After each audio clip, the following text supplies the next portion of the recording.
Hello, everybody, and welcome to another edition of Familiar with the Matter. Today we'll be talking about telecommunications with longtime viewer and longtime supporter of my work, as well as the Lords of the Night, Point Curation. Hello, Point Curation. How are you doing, Scribe?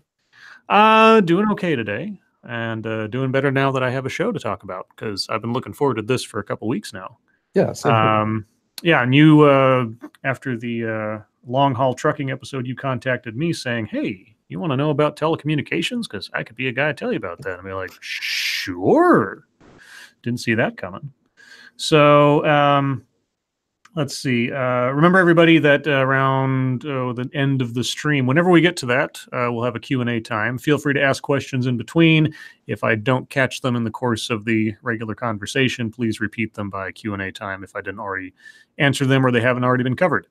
So, that being said, Point Curation, in general terms, we'll get to details as we proceed. What makes you familiar with the matter of telecommunications and telecoms? So I've been working in telecommunications since about 2011. I grew up with my dad working in utilities as a locator, which is marking out underground utilities for when people are doing work. They're digging up the ground, then you want to know where the underground and all that are. So I grew up with lots of the shop talk growing up. I've worked in a few different departments at my telecom. One of them involved, or sort of related to what my dad did, except working on the office side of it, where we would, if someone put in a ticket to do work, then we would find out just by looking at maps if there was anything in the area. And then we would not need to send out a technician like my dad was. So you did or have done mostly the physical labor of telecommunications then? No, everything in the office for me. Oh, everything. Okay. Yeah, I've never been out in the field apart from doing tech ride-alongs and stuff like that. Okay. I don't know if it's the sound. Maybe move a little bit closer to your microphone or something. It's a little choppy. I don't know if that's the microphone or something else going on. Sure. Is that better? Well, we'll find out. Sure. So now, sorry, how many years have you been doing this now? 8 or 9 years now. 8 or 9 years. Would you consider yourself an expert? No, I would definitely not consider myself an expert, but I'm definitely more well-versed in it than the general public. Okay. I didn't go to school for it. Well, that was going to be my next question. What, in general, what's your educational background? Yeah, for me, my educational background is just finishing high school and going straight into the workforce. Yeah, sorry, go on. Oh, I was just going to say, it does. So would the things that you do in telecom generally require a higher education, or is that just sort of the basics, getting a high school education? It's pretty much just the basics. Most of the stuff that you need to know for the job, you can learn on the job. Mm-hmm. There's quite a few positions, like if you're an engineer or something, then yeah, you'd go to school for that. But anything from becoming a field technician or a back office person or a sales rep, pretty much everything is on the job training. So does the work that you do service all kinds of telecom, like cell phones and internet and regular landline phones, or are there something more specialized that you work on? So I've been exposed to some wireless stuff, some cell phone stuff, but for the most part I work with wireline, mm-hmm. which is, just it can involve everything from voice to internet to TV. There's also special services as well, where you have, let's say, a business and they have a phone queue or something mm-hmm. like that, then I assist with the programming of that. Okay, so I might be jumping ahead a little bit, but this is the one question that was kind of burning in my mind the entire time. I'm always curious as to whether or not the relatively high prices we end up paying for internet service, when they tell us that, oh, this is going into infrastructure, because infrastructure is very expensive to both build and or maintain in relation to what you're paying for your internet. Without putting yourself in any sort of danger, is that actually true? Oh yeah, definitely true. Okay. I mean, I can't speak to the value because I've only worked at the one telecom, and I don't get to see like all the decisions in terms of what they spend it on. But sure. In terms of maintaining networks, it is very expensive and very difficult to do. Okay. Even though I'm not that or not that experienced with cell phones, if, for example, you have a cell phone that came out in 2011 and you're still using that, if it requires a certain kind of technology for you to use that phone and you're still using it, then the telecom can't just replace that equipment. They have to keep maintaining the equipment because customers are still using it. Oh, so it's sort of like if you've got an Xbox 360 and they're still making games for it, they got to maintain the software or whatever, even though Xbox One is out, kind of thing. Yeah, it's like when Halo 2 was being taken off, there was some group of players that kept the server going for over a month. Right. After they shut it off, just because they're still playing, they can't turn it off. Gotcha. Yeah, because you can't really go backwards compatible with everything. Yeah, exactly. So you service cell phones and mostly hardline stuff, though. Mm-hmm. Okay. What is so? And maybe you can answer this just because you know the industry. I don't understand. What's the difference between a 3G and a 4G, and what's a G to begin with? That would be, well, I think the G just means generation, and Okay. they'll talk about like, oh, this is the new generation of phones in terms of the wireless speed. Okay. One really big difference is I think the figure is one 3G service uses up as much data as 100 2G services. Oh, so it's like some kind of multiple of 100 every time you go up a generation. Yeah, I don't know if that's the exact figure, but I know that if you've got a tower that can support, let's say 100 2G people, then yeah, it can only support a couple of people on 3G. Okay, so yeah, I've never quite understood. Like, I didn't know what a G was. I don't know what the heck that meant, or how a 3 is worse than a 4, or 4 is worse than a 5. It's just sort of speed then. Yeah, it's not like the Richter scale where it's like an actual scientific, like there's an actual method to it. Okay. So now you've dealt with the actual building of like the towers that carry the wires and everything. I'm just looking at the maps and Just look at the maps. Okay. Yeah. So how? Let's see. How can I want to put this? Have you ever been not directly involved, obviously, but has there ever been a situation where you've had to like plot out lines or whatever over like people's property, and then the companies had to come in and like buy or lease their property in order to do that? So I didn't have to do a lot of that. I worked briefly in engineering and helped people who were actually doing that and helped figure out like where to place poles and stuff like that in term to figure out so that the poles weren't like in the middle of someone's driveway or anything like that. But in terms of figuring out lines on people's property, that's what I did at my first job at my company. Where someone, like let's say if you're putting in a fence in your backyard or something like that, then you call a one-call service. And what that does is it alerts all the utilities in the area that you're doing groundbreaking.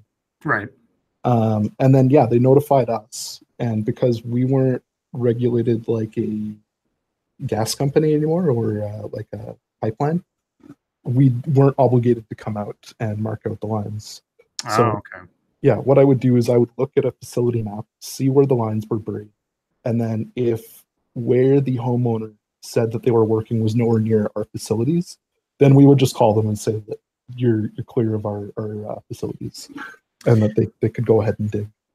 Yeah, but I mean, has the ever been an instance where like the companies had to like either buy or make a deal with a landowner in order to get their lines to go across something ahead of time, or where does a person who owns land, do they actually have a right to what goes on under their land? I don't even understand that. Maybe I don't even know if that has anything to do with what you do. I was just curious.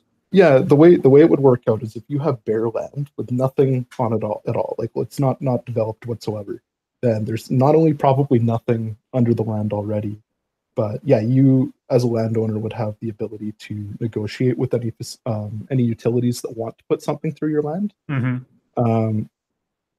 the middle of nowhere, it's often a pipeline or something like that just wants to get their oil from point A to point B, because those would be really remote. But if it's telecommunication, usually it's within municipal centers like towns or cities.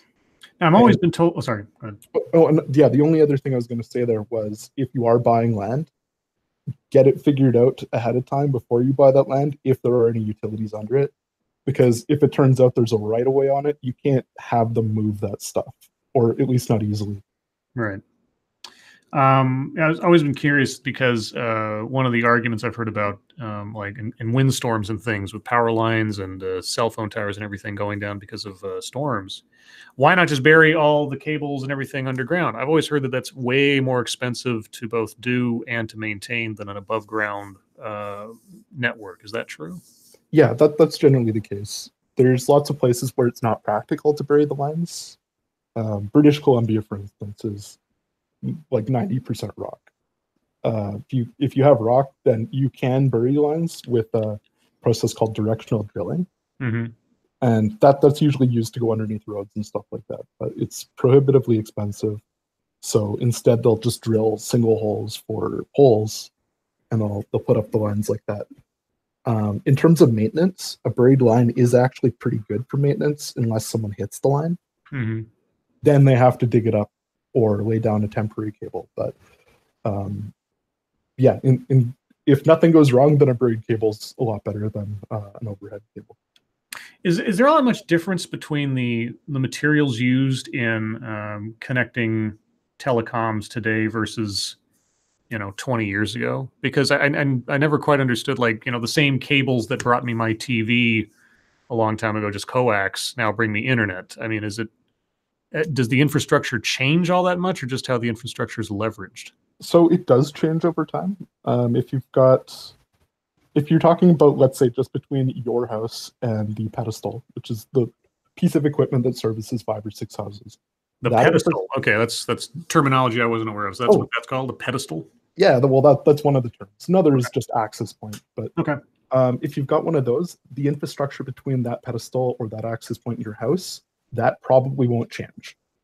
You could have a new line either buried, like trenched in, or you could have an overhead cable, let's say, replaced. But for the most part, that'll just be probably a 2 or 6 pair copper line. And then from that pedestal to the bigger pieces of equipment or the central offices, that stuff does get replaced. Maybe not every 20 years, but if it gets broken or something like that, they sometimes replace it with a bigger cable, or they'll replace copper with fiber, stuff like that. But in terms of the changes they've made over the last 100 years, there's been a lot of changes. Like they used to use lead cable, for instance. How much, I'm jumping around here a little bit, but how much has the wireless aspect eaten into, the physical transmission of information? I mean, has that made that part of it gradually more obsolete, or is it still vital? I think it's going in that direction, but having a wired connection isn't going to go away anytime soon. Sure. Yeah, I'd say probably in the next 100 years or something like that, that wireline might be obsolete, but yeah, not for a long time. Because you've also got to remember the cell towers themselves are also connected by physical wires. Sure. So you've been in this for 8 or 9 years. Do you think this is a industry you'll still stick to, even if despite the fact that you were sort of a second generation? Yeah, I really enjoyed doing it. I'd say it's really good value in terms of my compensation. I think the work is meaningful. It's fascinating to me, and there's lots of places within not only my company but also just the industry in general. Yeah, someone who's well versed in telecommunications could probably find a job in gas or electricity or something like that. But there's always other telecoms too. So, there might be more than one thing. What, off the top of your head, what's the most fascinating thing about telecom that you find working there? Well, for my specific job, because it's mainly focused around fixing broken services, fixing the software end of it. Oh, so you're the guy we call when we have a problem. Yeah, pretty much. Oh, okay. I'm the guy that someone else calls when they've been working on it for 8 hours and are pulling their hair out. Sure. And then I fix it for them. But it's like taking a very messed up puzzle and trying to put it back together using incomplete information and sometimes wrong information. Because Yeah, it takes a lot of effort to bring inventory records up to reality, to speed with reality, rather. Because yeah, stuff is always changing. Pairs are getting swapped out. Pairs? Yeah, so if you have the 6-pair copper line going to your house, each one of those pairs has a specific ID to it. Okay. And yeah, you want to be able to, at any given time, be able to say what pair is this person working on for what service. Okay. So yeah, if let's say you have your phone and your internet on 2 separate lines, which you don't always need to do, you have them working on 2 separate lines and one stops working, then you want to work on the one pair and not the other. Okay. Which yeah, gets overlooked a lot. So what is something about the industry, either a trend or a policy or just something that you're seeing that concerns you? Net neutrality is one. Okay. Not so much. Like I haven't heard it so much at work, but I hear it online all the time, and it drives me a little bit crazy. Okay, so what? Without getting too deep in the weeds, what side of the argument of net neutrality are you falling on, and how does that concern you as far as the industry? So I'd say, yeah, 10 years ago, I was definitely 100% on the side of net neutrality, thinking this is the greatest idea ever. All data need to be treated equally. Okay. And after working in the industry for a little while, it occurred to me, not only is that not possible, but it wouldn't be practical either. Okay, do tell. So if you have a cell tower that, let's say, has a capacity of 100 people, and all those people are just on Facebook or talking to their friends or whatever, and then user number 101, the 101st user, needs to make an emergency call to 911. Mm-hmm. Someone is going to get booted off, or someone's going to get downgraded from 3G to 2G or something like that. Sure. So you've already put in a priority to that 911 call. Mm-hmm. So that's not net neutrality right there. That goes against that principle. So you could say we'll make an exception just for emergencies. Well, what about emergency services in California, for instance, with there being a controversy over their unlimited plans getting throttled? If anybody had an unlimited plan that gets throttled, then that data is less valuable than other data that's coming in. Or if someone's plan gets cut off because they don't have an unlimited plan. Yeah, but couldn't I mean we've had emergency broadcasting services and things like that have overridden other broadcasting services. There's a sort of a tier of importance that goes to either public service or governmental agencies needing to get information of one sort or another back and forth. Wouldn't that be like the one primary exception, though, so long as those things are registered and authorized? Well, as soon as you have one exception, you can make room for another exception. If you have a regular customer who also has an unlimited plan, then they can expect to always have access to that, right? But the only way to make it possible that they have that unlimited connection is that they get throttled.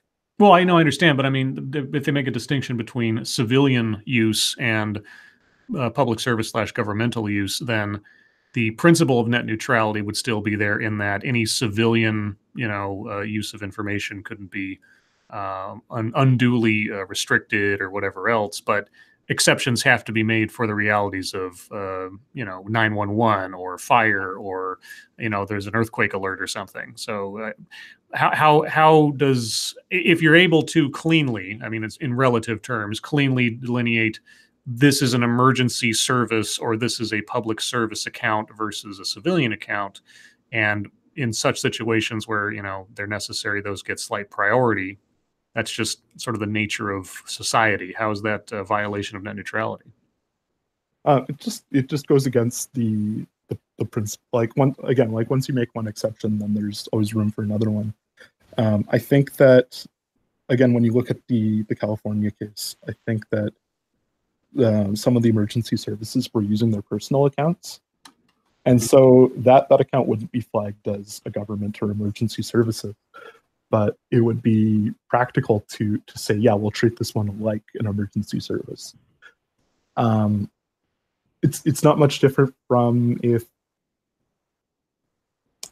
if let's say someone's got old grandmother at home or something like that, and they need to reconnect her services right away because it got shut off incorrectly or not, or something like that,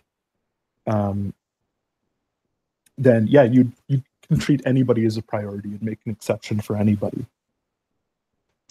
Well, I mean, restoring services, I think, is different than the principle of setting a tier to speeds specifically to target individuals or individual organizations or things versus others. I mean, having a broad category of government versus civilian doesn't mean somebody gets necessarily higher treatment or status than anybody else in things, except in situations where it's an emergency or something. So I guess the question is, are you against net neutrality in principle, or do you just think it's not fulfillable mechanically?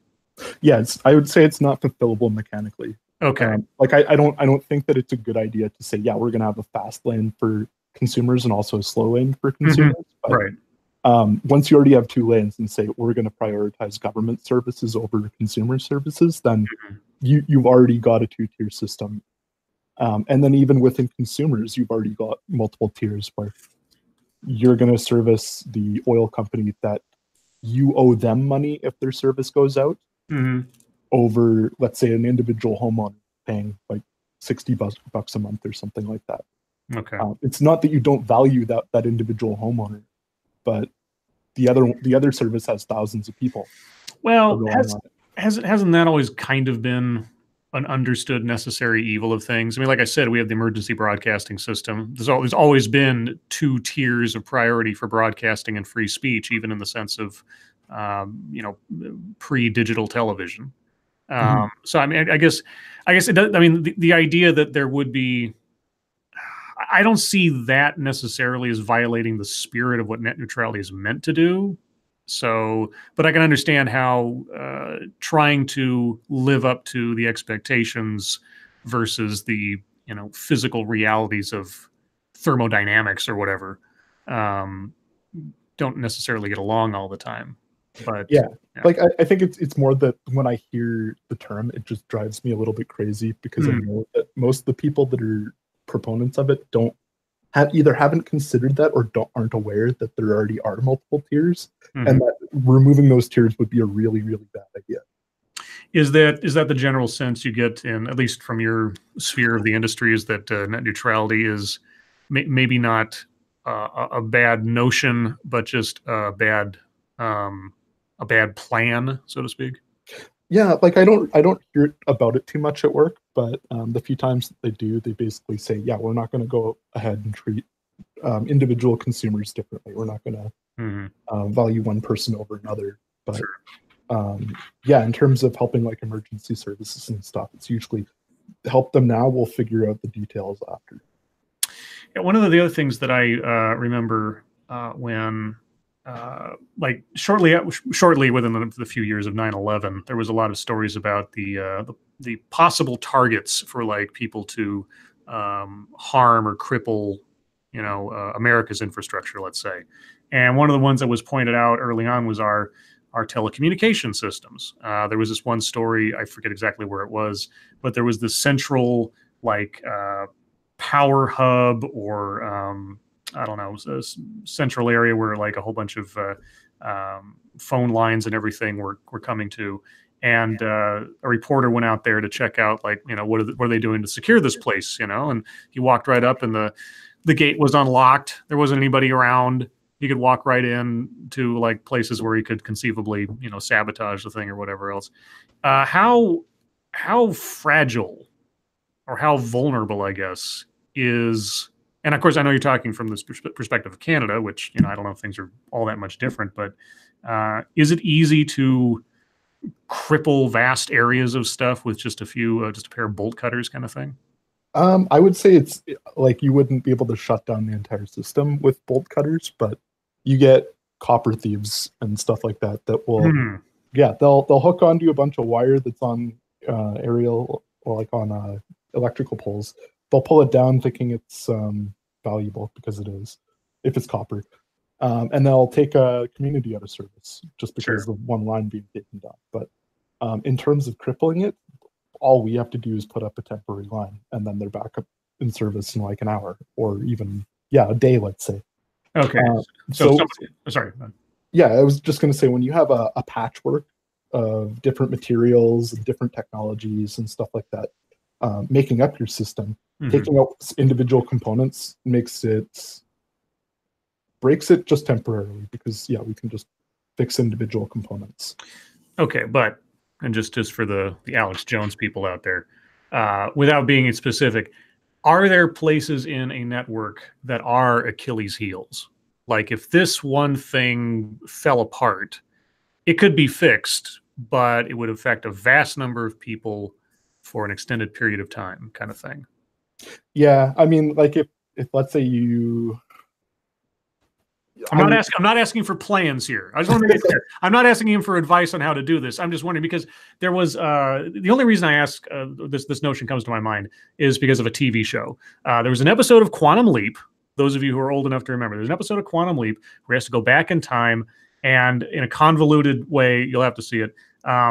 He has to get some guys to go plug in a hair dryer at a specific socket near a specific like college frat house in like 1958 or something, in order that single spike in power caused the East Coast blackout.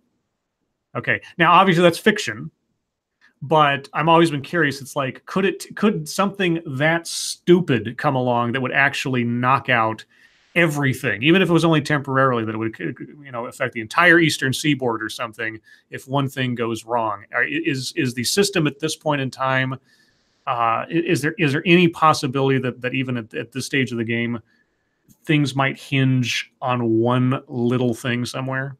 So something like that could probably happen and affect, let's say, 10 customers, but you wouldn't have a situation where someone doing one little thing would affect 1 million customers. I can't see something like that happening, even though I'm sure that it's conceivable. Right. A lot of the time when stuff like that does happen, it's an accident. If you have, like, you had your internet go down the other day, and that could just be as simple as someone hitting a telephone pole with their card. Or it could be something as simple as a technician was working on someone else's service at the pedestal, and they just unplugged your service by mistake. You could have a technician do that and, let's say, make such a catastrophic error that they pulled out the service for everybody on that terminal. But everybody else on the network would still be fine. Okay. I'd say that, yeah, it looks, from my position, it looks a lot more robust than that. I can't say for sure that some solar flares or something like that wouldn't knock down our entire network, but barring solar flares or something like that, then no, I can't see it. Well, bringing that up, I was going to ask too, because one of the so recently, for reasons that I can only imagine why, I was sort of on a end of the world nuclear apocalypse kick with reading books and stuff. And so I'd be looking up on Amazon for, like, post-apocalyptic or whatever.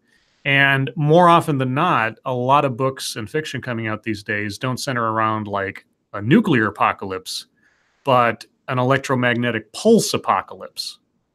How vulnerable, in your estimation, are we to an EMP wiping out everything? I've never quite understood, like, exactly how much of a danger that is to like taking out everything.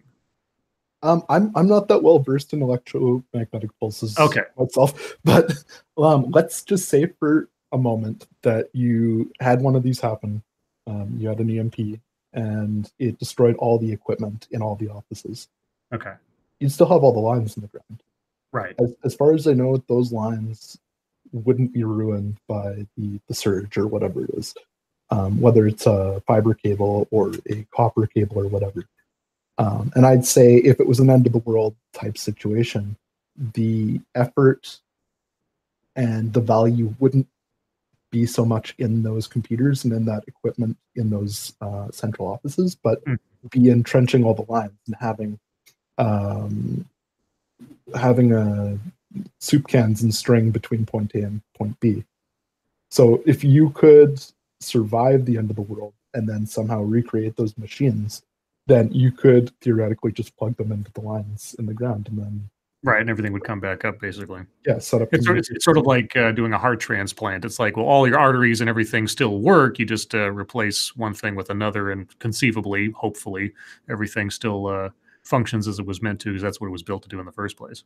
Yeah, and even though those lines do degrade over time, and like all the points that are connected to the different pieces of equipment, those degrade over time, but it's not instant. It's not like it would just collapse like a human body or something like that. Okay. What was the other thing? I was going to ask something else, and it has escaped my mind. Is there anything I haven't asked so far that you wanted us to? Oh, I know what it was. Sorry. Before we get to that. Sure. So do you deal at all, either abstractly or otherwise, with those big giant erector set towers that carry stuff? I'm trying to think of which ones you're talking about. Like the big, huge, like those power line telecommunication lines that they always talk about, like causing cancer in cities and stuff, like if they're nearby to them. Oh, high tension wires. Yeah, that kind of stuff. Is that anything that you deal with? Not so much in the building of them or anything like that, but again, when I was working in that department that dealt with the braid work and stuff, or braid lines, and then. Yeah, no, I was going to ask you about building. I was going to ask, do you have? Can you say, like, how much does it cost to build one of those things, just off the cuff? Like, if there's a round number, I was just curious, like, how expensive it is to make one of those high tension deals. I actually don't know, but I'm pretty sure they're made of steel, which is not cheap. Right. So yeah, I couldn't afford to put one out myself. But. Oh well, yeah, no, yeah, you can't go down to the hardware store and buy yourself a high tension wire kit or anything like that. Yeah, just a conversation piece for your background. Sure, yeah, I know, just kind of there. What's the if there are any, and I don't know if there are, what is the strangest like assumption people make about what your industry does or can do, that you like a myth or something that you'd want to trounce if you could, that you hear all the time that just doesn't click? One of the myths being, if for instance you decide you wanted to go with another service provider or something like that, and you shut off your internet service with company A, if in 6 months you are dissatisfied with company B, sometimes you can't just reactivate that service. You can't just say flip a switch and then turn it back on. If that line has been physically disconnected, then that's why we can't just turn it back on, even if it's a few days later, because one of the pieces of equipment might have been used for another service that was going in around the time that you came out. Okay. So, despite the fact that we're so instant gratification, instantaneous with getting like things off of Amazon and everything else, when it comes down to the switching of infrastructure, it's not you literally flick a switch. Yeah, some of the time it is, if everything is still connected, but you can't just say like, oh, this was only installed last year, how come you can't just turn it back on? It's like, we need to physically reinstall it a second time. Okay. Well, now I ask, is there anything that hasn't come to my mind to ask that you wanted to let people know about? The other thing that drives me a little crazy is the regulate these companies like utilities, referring to search engines and social media and stuff like that. Yeah. One of the reasons being is, if you call it a utility, you are essentially calling it critical public infrastructure that the public is responsible for maintaining in perpetuity. So once you declare water a utility, it's expected that someone has access to water. Once someone calls electricity or telecommunications a utility, then hundreds of years from now, people are still going to be expected to maintain this. And whether or not it's the government or a private company or individual people that are maintaining that, it doesn't matter. It's infrastructure that people are responsible for. Sure. And yeah, like when you have a system like Google or something like that, I think that by calling it a utility, you'd almost expect another company to be able to buy the search engine or be paid to maintain it, which isn't the case. There's also the problem with there being not much physical infrastructure to it. Google obviously has their servers and stuff like that, but it's infrastructure that's not out in the public. Yeah, but isn't that sort of like the conundrum we're running up against? Is that, you know, the more ingrained things like social media, email, cell phone, all this other stuff, so much of it as time goes on, becomes less and less of a physical commodity as it is sort of like an access commodity.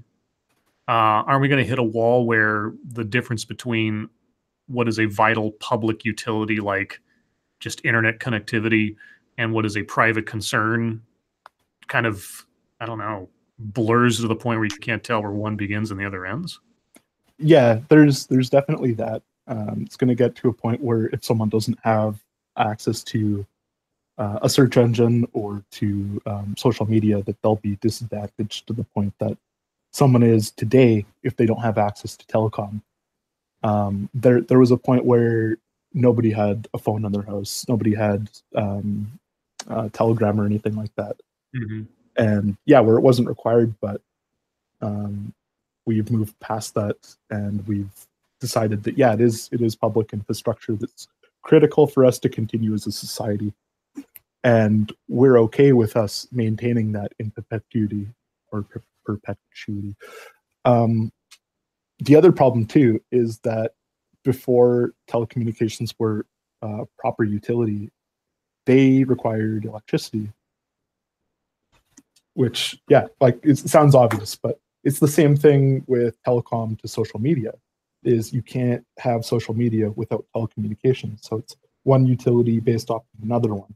Mm-hmm. And when people repeat the oft-repeated phrase, just regulate them like utilities, they're not thinking about the rest of the infrastructure that you rely on to make those possible. It's like an oversimplified argument. Okay, well, my questions have run their course. Shall we turn it over to the chat, or was there anything else that you wanted to throw out there? Just that it's a really cool industry. I think people should attempt to work in it if they can. Oh, that was the other question I was going to ask. Sorry, I just reminded.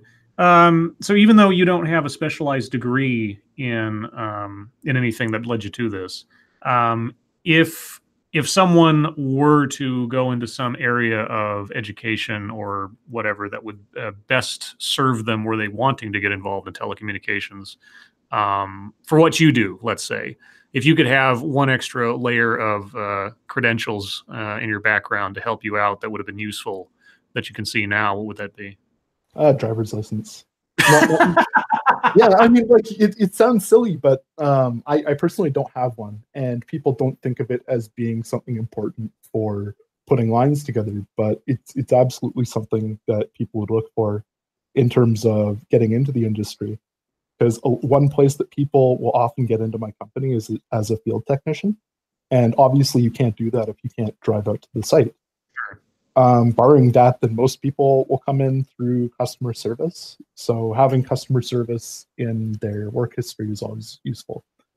Okay, but unless you're doing something like the building of things, or in somehow like the programming of things, a basic education is all you need to get started in telecom. Pretty much, yeah. Okay. High school education. All right. Ryan Rollins said earlier, let me find it here. There was an incident recently where one bad network card in CenturyLink's internal network caused outages nationwide. Do you have any input on that, or? Yeah, the one thing I could think of there is that this card would be talking to other machines. Mm-hmm. And if the card didn't just fail, it just went bad and was still talking, then yeah, it could affect services elsewhere because it's telling another piece of equipment to do X, Y, or Z instead of A, B, and C. Okay. Well then, chat, if you have any questions for Point Curation that haven't occurred to me, because I'm not. When I think of telecommunications, I think of either my cell phone and my internet, and that's about as far as it goes. But of course, there's a whole vast array of other things that go on with it. So. Necrosol says, are they fully changing over from cable or copper wire to fiber optic cable? Everywhere they can, yeah. That process is going to take like probably 50 years or something like that. there's lots of areas that your service is probably being used by 30 or 40-year-old cables right now. Yeah, but they switch them out whenever it's time to do a scheduled replacement. Instead of replacing it with more copper, they'd replace it more with fiber instead. And that's just that just tells like how much more information can be piped in from one place to another because whether it's copper or fiber.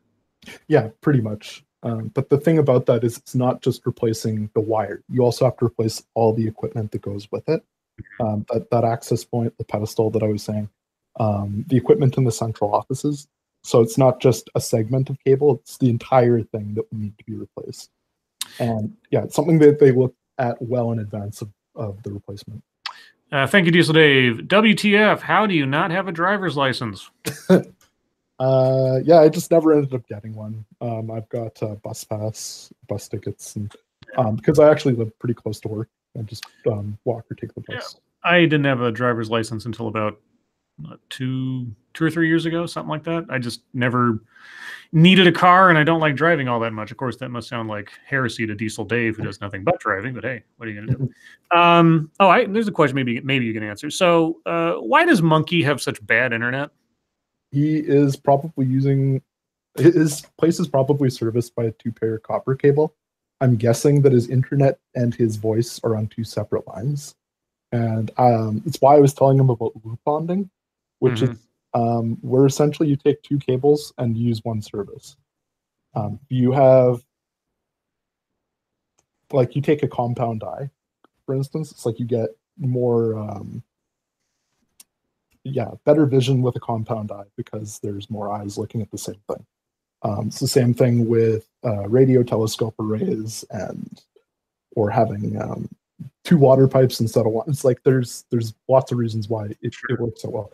But what you can do if the telecom actually is able to do bonding is you can move the voice over to the high-speed service so that they're both on 1 copper line instead of them being on 2 street lines. Okay. And yeah, you can get a speed increase like that. I will see if Monkey can work that out at some point because he's still downloading stuff at 5K an hour or something. Yeah. Thank you, Ragnot. Ulfbert, any thoughts on 5G and all the conspiracies about it? I don't even know that there are conspiracies. What are? Do you have any idea what that is? I haven't heard any conspiracies myself, but I know there's always conspiracies that the government has access to your cell phones and this and that. It's like, well, those waves are just going through the air, right? So everybody. Your cell phone is basically just a radio. Just understand that. Sorry, I'm sure you've also heard of stingrays, right? Sorry, what? Stingray. So it's a device that police will use that mimics a cell tower. So they can. Trap someone, and that, as far as I know, it's not illegal for them to do that because those signals are just going through the air. Thank you, Diesel Dave. Again, I've had mine since the day I turned 16. Yeah, well, you come from a long line of drivers. Like, I mean, it's sort of like you come from a long line of blacksmiths or something. You had an anvil when you were born. It's just like, whatever. I'm kidding. Let's see. One Ton Hammer. Will true 5G actually have the potential to negatively impact cable providers? I'd say probably not, just because you'll run into network congestion. Your 5G, yes, absolutely. But when the other 100 people around you are also using 5G, no. Okay. Like that's the main problem is congestion. Genevieve says, my cell phone is better with a network for mobile items, or does it not matter? Just trying to think on that. Your voice definitely has a more secure connection or a better connection than the data. If that's what she means. Okay. Let's see. Ryan Rollins says, Scribe, like propagating invalid frame packets across devices was the failure on the CenturyLink issue. I was dealing with it due to issues with the cloud link for where I work. Okay. I remember hearing about that happening. I didn't know what exactly caused it.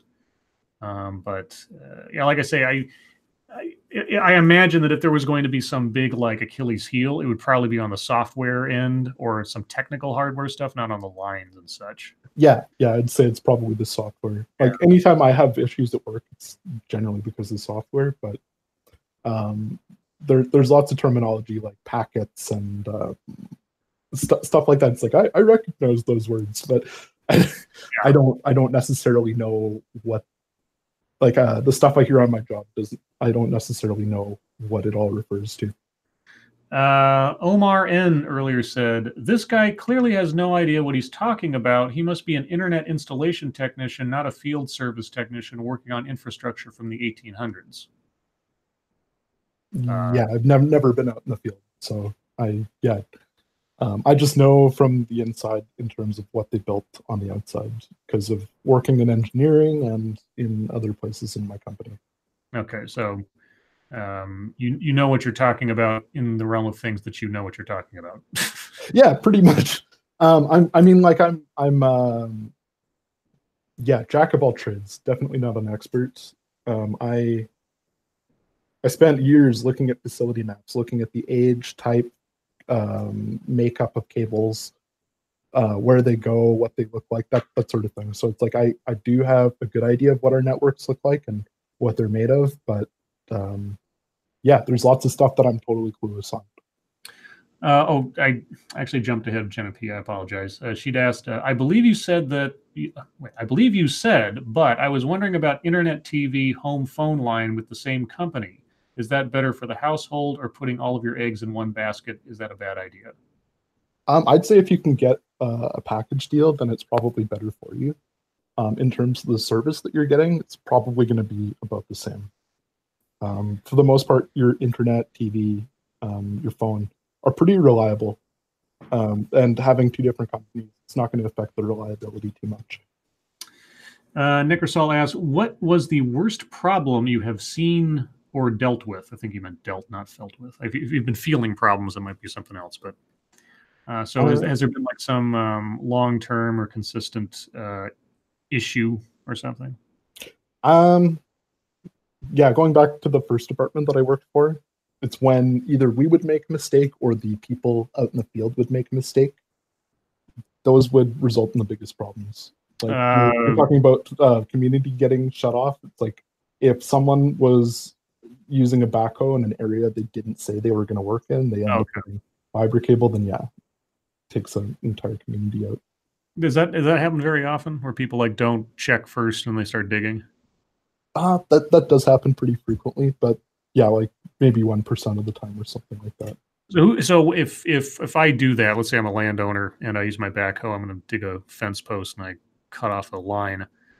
Who pays for that? It can depend. I think that the way it worked with us is if we cleared someone and said that yeah, you're safe to dig, and then they end up hitting the line, then we would come up and fix it for free. But it can really depend. And they have auditors for the locators that would go out to site and see if the locator did a good job or see if the person was digging in an area they didn't specify. You're talking about the radio waves from cell phones, basically, they're just in the air and anybody can pick them up.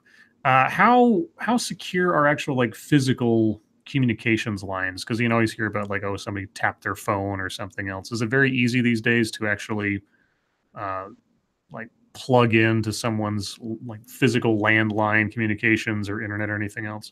So that can also depend. It depends on if they have copper or fiber. If you're just talking about tapping into someone's voice, then yeah, that's super easy for someone to do. Field technicians have hanging on their belt often like this little phone-shaped thing. It's called a butt set. One of those, if you plug it in or just attach it to a copper line, someone's talking on the phone, then yeah, you could hear what they were saying. But is there? Sorry, go on. Go ahead. No, I was going to say that with one of those, obviously, you can't see what they're doing on the internet. And even further is if they're on fiber and not copper, you'd need very special equipment to be able to do that without interrupting the laser that's going through there. So if you tried to listen in, then chances are you'd interrupt their signal and they would know, or they would just stop talking on their phone. So how is there a way to detect somebody doing that, or is there some kind of regulation over one of those plug-in devices that cuts down on the possibility of someone being able to do that? I don't know if they could detect it immediately, but if you tapped into someone's copper service and were trying to listen in on their conversations and figure out what they're looking at online and stuff like that, then their service would be affected by what's called a bridge tap.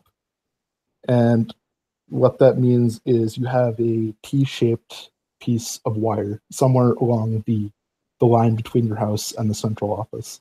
And the signal from your house will, instead of just going from point A to point B, it will go to that point C. And I'm trying to think of a good way to describe it. It's like if you were shouting down a hallway, then the other person on the end of the hallway would hear you clearly. But if you would open up one of the doors, then some of the sound will go into the side door. And so you could detect someone, there'd be like packet loss and stuff like that. And like their internet would be slower than if there was no bridge tap at all. Sorry. No, so like, yeah, if it was a long-term tap, then someone could be able to see that. Bascan says, Scribe, if memory serves, you can just put an induction coil on a phone line and listen in on the conversation. If it still works, you can't detect it because it doesn't affect line voltage. Yeah, that sounds right. Especially for voice, it's like really simple. Let's see. Jen also says, my package deal now has mobile phone included. Do I want to keep mobile by itself or add the internet cable plan? Add to the internet cable plan. I'd say just talk to your telecom. If they, can't do a deal for you, just try to talk to their loyalty department. Those departments usually have a decent time giving you deals and stuff like that because they don't want you to cancel your service. Yeah, see, my internet adventure not too long ago was they contacted me and said, oh yeah, for X extra number of dollars a month or whatever, we can give you the super duper high speed internet versus what you're getting right now. Mm-hmm. I'm like, okay, well, why don't I just have they didn't come out and change the wires. They didn't do any service or anything else. They just literally flipped a switch and it was suddenly high speed. Like, why wouldn't that just be the default then? Why give me the slow thing to begin with and not tell me that with just a flip of a switch, I'd have the high speed? Yeah, for that, it's both a physical and a software thing, where even though they haven't changed out any of the lines between your house and the central office, and they haven't changed any wires in your house, they are changing out equipment in the access points and in the central offices that make it possible for you to have a higher speed, as well as working on the software end where your service is like a machine and they have to change the ability of the factory to produce machines to work with higher speed. Because lots of the systems will just throw their hands up and say, like, I don't know what you're trying to make me do. I don't know. Sorry. Yeah, I was just and you don't know the answer to this, but I've just always been wondering. It's like, on an aggregate basis, is the amount of money the internet companies make off of me in percentage, how much of that is actually going towards either the maintenance or improvement of the physical stuff versus just being a gigantic markup is always what I'm wondering, because it seems to me that like you say, a lot of the infrastructure that's built up, like if everything goes to fiber tomorrow, there's going to be no real need to upgrade again for 100 years or something, conceivably. There'd be no need to upgrade the lines, but there'd constantly be a need to upgrade the equipment in the central office. Sure, but even then, it's like, okay, well, let's say the backbone infrastructure of everything is essentially set, and you're just having to upgrade and or switch out the hubs and stuff like that. I'm using terminology I'm making up as I go along. But even then, it's like, okay, how much of what we're all collectively paying as customers is actually needed to upgrade the necessary components, and how much of it is just markup profit? That's what I'm always curious about, because I always wonder, like, for whatever $70, $80 I'm paying a month for internet, are they getting $60 out of me that they don't actually need, and they'd still make a profit, and that kind of thing?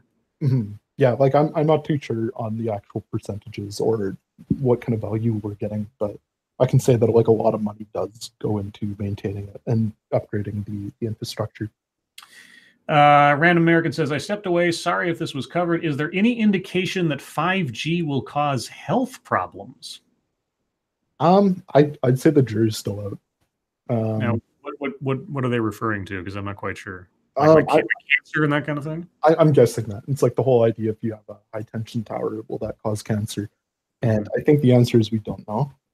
I seem to remember reading somewhere that there are people that actually have a an allergy to microwave radiation and stuff like that, and that they have to live out in the country with no cell towers or anything nearby. But I'd say that yeah, I mean it's probably doing something to us, but I'm not aware of any health issues that it causes. Well, the made-up disease of technology, I remember from the movie Johnny Mnemonic, they called it the black shakes. Yeah, Like being around too much technology like caused you to have like physical problems or something. You'd have to get like treatment for it or some kind of like implants to compensate for it or something like that. And yeah, the disease of technology I see more than anything else is dependence. Like I have avoided getting a smartphone. It took me a long time just to get a cell phone because in my own life and in people around me, I just see how, I grew up in a time, just to sound old for a second, I grew up in a time before there were cell phones and the internet and everything else. And the world proceeded on its own pace in the absence of these things. And as time has gone on, of course, the cell phone comes along, the internet comes along. And if the internet goes out, people don't know what to do. I mean, they don't know what to do with their lives. They don't know how to associate with other people. They don't know what it's like. I can't go outside. I don't have my Google Maps, or my Garmin isn't working, so I don't know how to drive a place because I don't know how to use a map. All this crazy stuff. Even though it's unavoidable, I get concerned with becoming too overly dependent on the next gizmo or losing that part of whatever still remains in me of being able to interact with the world sort of in an analog sense, without having to be glued to a screen. Seeing people walk around with their smartphones held up in front of them, and they're stumbling around on the sidewalk while they're paying attention to their phone and trying to do chew bubble gum and rub their belly at the same time. Mhm. That scares me. It really does, because people aren't paying attention to what's going on around them. When I see 2 or 3-year-olds running around with smartphones watching cartoons on Netflix, maybe it's just sort of like the culture shock of it, or just sort of just how in contrast it is to my own experience growing up or my own experience interacting with the world. But sometimes I get a little like, maybe everybody needs to unplug for a little while, once in a while. And I know that's me saying this as a YouTuber and somebody who uses the internet frequently, but all the same, sometimes, man. No, I know what you mean. And yeah, like in terms of health issues, there's definitely a mental component to being connected all the time. The other part, I think you mentioned the living life at your own pace. And I think that people should actually be doing that. One of the operative word in utility is utility. You utilize it for your purposes. We're here for you, not the other way around.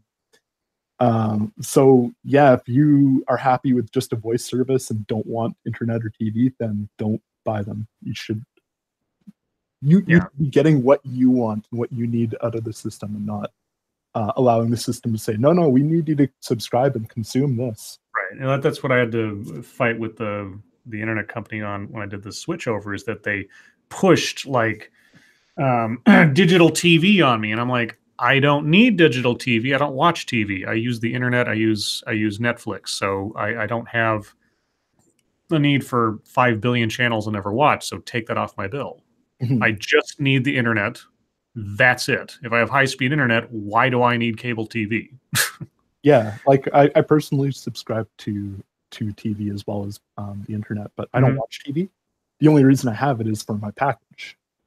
Oh, I got them to take it off. I said, no, look, I'm not going to use it. I don't want to pay for it. You're charged. The thing was, they were charging me. So the TV was part of the package, but then on top of that, they were charging me some broadcast licensing fee or some crazy thing like that. That was an extra $17 on my bill. I was like, wait a second. Why is this there? Well, that's because of the TV. Well, I don't want the TV. I'm not going to use the TV, so I'm not going to pay a broadcasting fee for something I'm not using. Take that off of my plan. And like, oh, okay. And I was able, either through guilt or because of their history of bad customer service, they're still trying to make things look right. They gave me the discount regardless. So I don't know how long that'll last, but at least for the time being, I'm not going to pay for something I don't need. Thank you, Eric Hammer. Only ionic radiation and higher causes cancer. What? Yeah, but what about gamma radiation? That turns you into a big green thing. That's what I've always wanted. I've always wanted a big burst of gamma radiation so I can go bounding through the desert throwing tanks at people. Jeez. Eric Hammer being my scheduled next guest on the show in 2 weeks, just by the way. Let's see. Someone point others 5G. What? I'm not quite sure what Jen is asking there. Well, let's see. I don't see any other questions here. So, like I say, I know nothing about telecoms. Is there anything you would want otherwise that we haven't talked about, or that you want to? I mean, not that you can particularly say what company you work for or anything, but there's any advice you would give to people when interacting with telecoms, or questions to ask that might save people on your end some time, or anything else? Try to get people to explain stuff to you. So if you don't understand how something works, and yeah, like if you're on the phone trying to understand how your bill works, for instance, you need to be able to have them explain to you all the different components of it. So for yours, you're not paying for the TV, but if you find out that's just a promo that only lasts 6 months, say, no, I don't want to pay for this at all. I don't want it to appear on my bill at all. And someone like Monkey, for instance, if he can talk to his telecom and have them explain to him exactly how his service is being provided, he can start asking about different ways he can get his internet delivered to him. It also puts people in a position where if someone's arbitrarily denying something to you, then you can have them justify that to you or even reconsider. Okay. Duck Dog asks, how often do you work in concert with the power company for infrastructure maintenance? Pretty frequently. Lots of the places where there's power poles, it's the telecom renting space on those power poles from the power company. And the reason that is because the power company has the licenses to put them in the ground, and the telecom doesn't necessarily have that license or even want to get that. Another thing that will happen is with buried utilities, you'll often get one big trench that they put the gas, the power, and the telephone wires in all at once to save a lot of effort when they're building a road or building a bunch of houses. Let's see, Genevieve says 5Gs. You guys are talking about it. What is it? How does it affect the humans? What's so special about it? How does it work? So 5G would just be the 5th generation of network speed infrastructure, essentially. I think it's just a standard. Like, I don't even think the technology within each G category is consistent. Mm-hmm. Like, I think you can get one company that produces one type of processor, or not processor, but receiver, whatever it is. Right. And yeah, because the speeds fall within a certain range, it's considered a 3G or 4G or whatever. Okay. So yeah, so the G's just refer to the number generation of speed delivery. Mm-hmm. And then as far as like how does it affect humans? Well, again, the debate is up as whether or not there's any radiation or electromagnetism or whatever that's coming off of these lines as they function that might affect human health. Just say it causes autism. Yeah, affect preborn kids or cause cancers or who knows what. And the science, I'm not a scientist. I don't know all the studies and everything else. Some arguments have been made about cancer clusters around high tension wires and things like that in the past.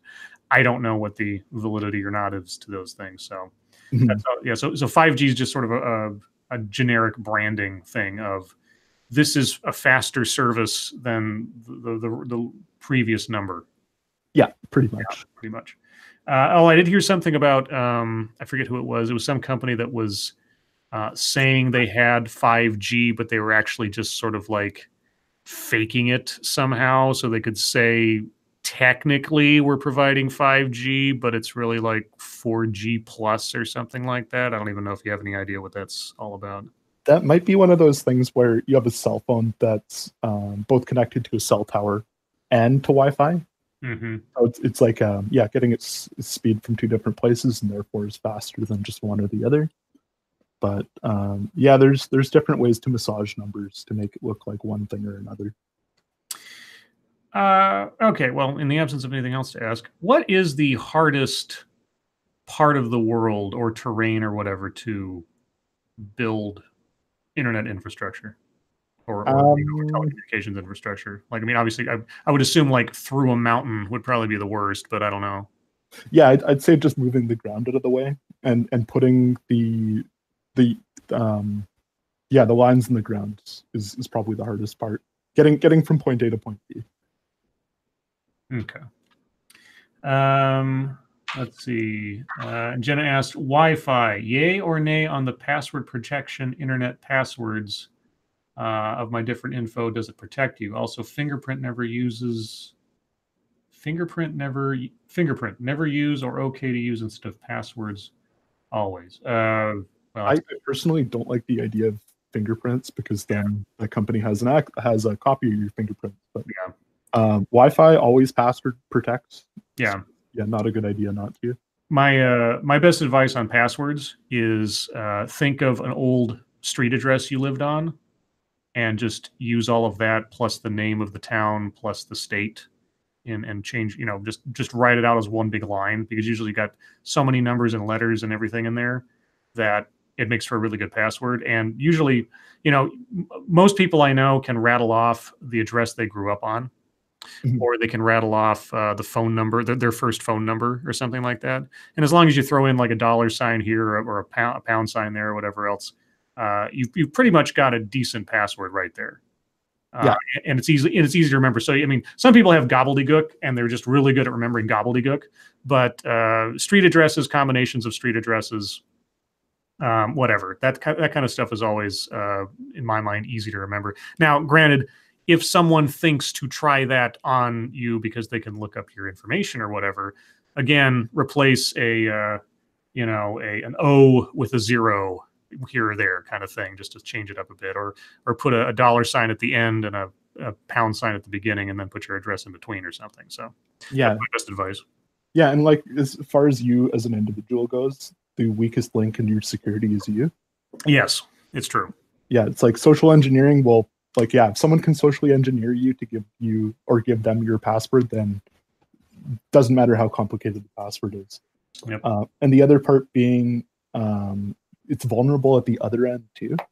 So even though someone can't just pick up your cell phone and access your cell phone, and even though your telecom can't just access your cell phone, doesn't mean the Chinese spy agency can't. It doesn't mean the CIA or NSA doesn't have access to the contents or whatever. There's nothing anybody can do to prevent that. Like, we don't have there's no practical way to prevent someone from stealing your data. And Sean Thomas says, hey, how does the rental of space or infrastructure affect the speed of upgrades, like from copper to fiber optic? It can affect it in terms of if you have an electrical pole, and let's say 4 of the 6 spaces are being used by electrical lines, and then the 2 other spaces are being used by a telecom, and they're both copper. You can't just run another line on there to put in fiber optic cable. Like, you'd have to take off one of the other cables. You'd have to kick someone else off to put in another line. So sometimes it would be like a 5-year waiting for the point that you would replace that cable anyways, and then replace it with new infrastructure. It's the same thing with buried cables. If you have a conduit that has 10 different pipes and all 10 are full, then you can't put in a new one.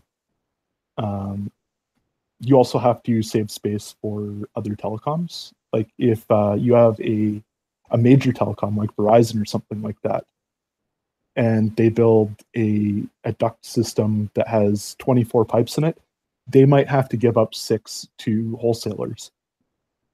and yeah, sorry, wholesale it to a smaller utility, just because of government regulations and stuff like that. So they can't use up those empty spaces, even though they would like to, because they're earmarked for someone else. I'm always wondering, given the, everything kind of runs on the same grid of things. I'm wondering at what point we start having like telecom wars over just literal infrastructure and owning it versus having anybody else being able to use it.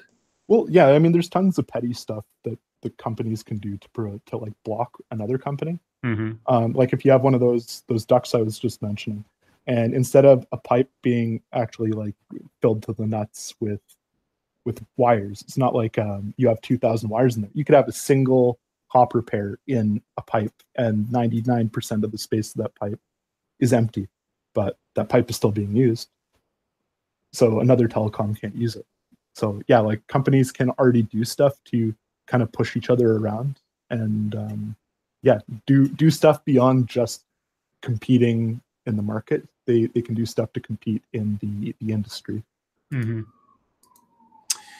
All right. Well, hey, now I know you don't have a YouTube channel per se. Do you have anything that you'd like to plug, so to speak? Couple of channels I've been following lately. Sure.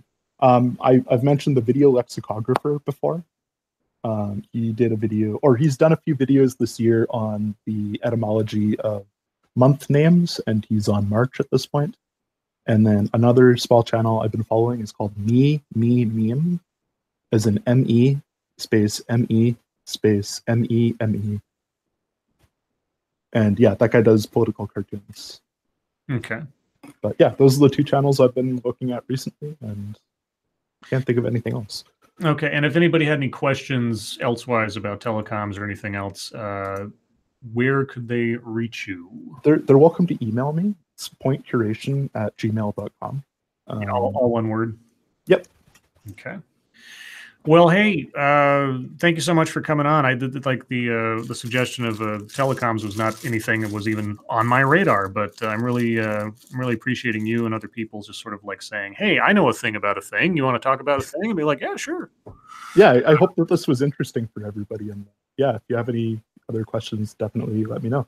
Great. Well, hey guys, everyone, remember if you have any questions for Point, email him at pointcuration@gmail.com, all one word.